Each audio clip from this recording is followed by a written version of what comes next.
happens when one part of the UK says, this doesn't work for us? That's exactly what is playing out right now. The UK government announced major new immigration rules, but Scotland is saying a bold and clear no. In this video, we are breaking down what the UK's new immigration rules are, why Scotland is against them, and how this fight could change the future of immigration and even the unity of the UK itself. Let's dive in. In May 2025, the UK government introduced a new immigration white paper.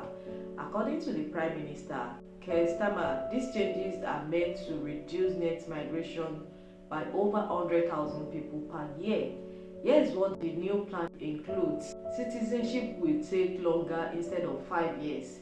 Migrants will now need 10 years of continuous residence before they can apply to become citizens. Graduate visa shortening. International students will only be allowed to stay for 18 months after graduation instead of 2 years. Overseas care workers blocked. The UK will no longer issue care worker visas from outside the country. This is a big one. Higher salary threshold for skilled workers.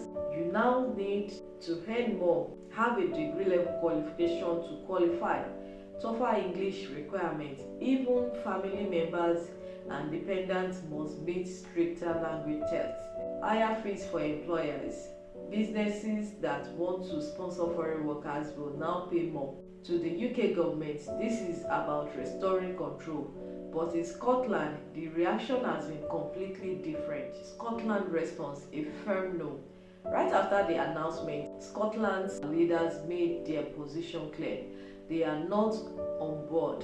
John Swinney, Scotland's First Minister, said the reforms are a serious threat to the Scottish economy.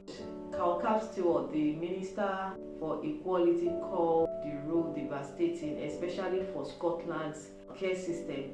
The Scottish government officially refused to give legislative consent to the immigration plan, which is a big political statement. Scotland is saying, we are not against immigration, we actually need it. These new rules will hurt us more than help us. Why Scotland is pushing back? The first thing is Scotland's population is aging. Scotland's birth rate is falling and more people are retiring than entering the workforce. Immigration has helped fill these gaps, especially in healthcare, education and hospitality. Reducing migration could leave jobs unfilled and services struggling. The second thing is care sector impact. One of the biggest shocks in the new rules is the ban of new overseas care workers. In Scotland, about 10% of care workers are migrants. Many rural areas already face staffing shortages. Unions want this change could collapse part of the social care system. Then third, universities and students. Scottish universities rely heavily on international students, both for talent and funding. Cutting the graduate visa period from 2 years to 18 months makes the UK and Scotland less attractive to students from abroad. The fourth is rural business needs. In small towns, the rural areas and local businesses, restaurants, farms, hotels often rely on migrant workers. If it becomes harder for people to come in, many businesses could close or scale back operations. Immigration is a reserve power. So can Scotland actually say no?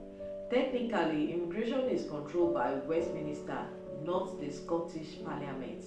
That means Scotland can't make its own immigration rules. However, there is something called a legislative consent motion. It's a way for Scottish Parliament to agree or disagree with laws made by the UK government that affect devolved areas. Scotland has refused consent. While this doesn't legally block the UK rules, it sends a strong message. You are not listening to us. This adds to long-running tension between Holyrood and Westminster, especially when it comes to autonomy and independence. What Scotland want instead. The Scottish government has made it clear they are not just complaining, they are offering alternatives. A Scottish graduate visa, longer post-study stay to help students transition into work. The second is a rural visa pilot designed to attract people to depopulated and underserved areas.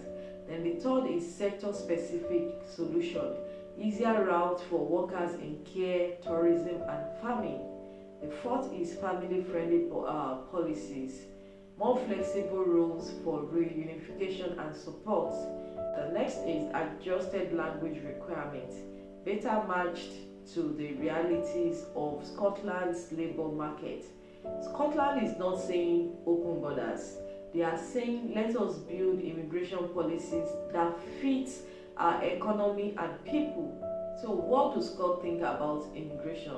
Polls show that Scotland tends to be more open to immigration than other parts of the UK. Many Scots believe that migrants make positive contributions, especially in sectors like healthcare and education, but that doesn't mean people don't want better management. Recent surveys show that while many support immigration, there is growing support for smarter, controlled systems, not necessarily stricter ones. In other words, it's not about fewer migrants, it's about the right migrants for the right reason. Let's look at the political firestorm, what this could lead to.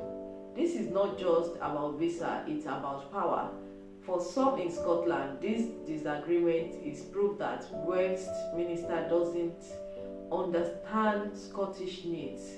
It adds fuel to calls for more devolution or even full independence. On the flip side, UK minister argued that having one immigration system makes things clearer, easier and fairer for the whole country. So who is right? That's the real debate here. Now let's look at what is happening now. The UK government is moving forward with the immigration changes set to be fully implemented by 2026. Scotland has rejected the proposal and is pushing its case for a Scottish controlled visa system. Talks between both governments are ongoing. So far, no compromise has been reached. This fight is far from over. Why this matters to you, even if you are not planning to migrate or hire a foreign worker? Immigration policy affects healthcare, schools, small businesses and the economy. Scotland's rejection of the UK's immigration plan is not just a political move, it's a call for control over the system that shapes our communities, livelihoods and the future of the country. So the big question remains, should Scotland be allowed to make its own immigration rules? Is the UK immigration policy out of touch with the needs of different regions? Let me know your thoughts in the comments, okay? Let me know your thoughts in the comments. If you found this video helpful, don't forget to like, comment, subscribe and share with someone who should know what is really happening, okay? Thanks for watching and I'll see you in the next video. Bye.